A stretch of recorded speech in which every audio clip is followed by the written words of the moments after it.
सोना मत खरीदो, विदेश मत जाओ और खर्चे मत करो। क्यों? इंडिया तो दुनिया की फोर्थ लार्जेस्ट और फास्टेस्ट ग्रोइंग इकोनॉमी है। फिर सरकार हमसे क्या छुपा रही है? देखिए, इसके पीछे दो मेन रीजन है। पहला है कि इंडिया का इंपोर्ट एक्सपोर्ट के मुताबिक बहुत ज़्यादा है, जिसे ट्रेड डिफिसिट कहते हैं। इंडिया बाहर से इलेक्ट्रॉनिक्स, तेल और सोना मंगवाता है। इन सब के लिए पेमेंट डॉलर में करनी पड़ती है, जिससे देश का पैसा बाहर जाता है और फॉरेन रिजर्व्स कम होते हैं। इसका नतीजा ये होता है कि रुपया कमज़ोर हो जाता है और महंगाई बढ़ने लगती है। असल कमी ये है कि मेक इन इंडिया जैसे बड़े बड़े प्लान्स सिर्फ दिखावे और एडवर्टाइजमेंट तक ही रह गए। करोड़ों रुपया खर्च करने के बाद भी हमारी इंपोर्ट डिपेंडेंसी कम नहीं हुई, बल्कि बढ़ गई। जॉब्स मिलने की वजह कम होती गई और अनएम्प्लॉयमेंट आज रिकॉर्ड लेवल पर है। जीएसटी और नोटबंदी जैसे फैसलों ने इकोनॉमी को जो झटका दिया, उससे देश आज तक संभल नहीं पाया है। रुपया की वैल्यू गिरकर 95-96 तक पहुंच गई है।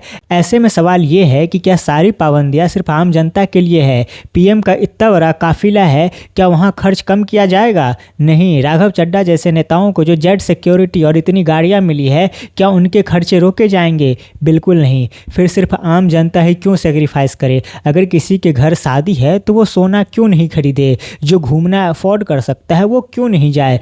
ज़्यादा तेल खाना हेल्थ के लिए बुरा हो सकता है, पर सरकार ये बताने वाली कौन होती है? देश की जनता को ऐसी अपील्स इग्नोर करनी चाहिए और उल्टा सरकार से सवाल पूछने चाहिए कि इंपोर्ट्स कम करने के लिए उनके क्या स्टेप्स हैं। हमें बस ट्रांसपेरेंसी की ज़रूरत है।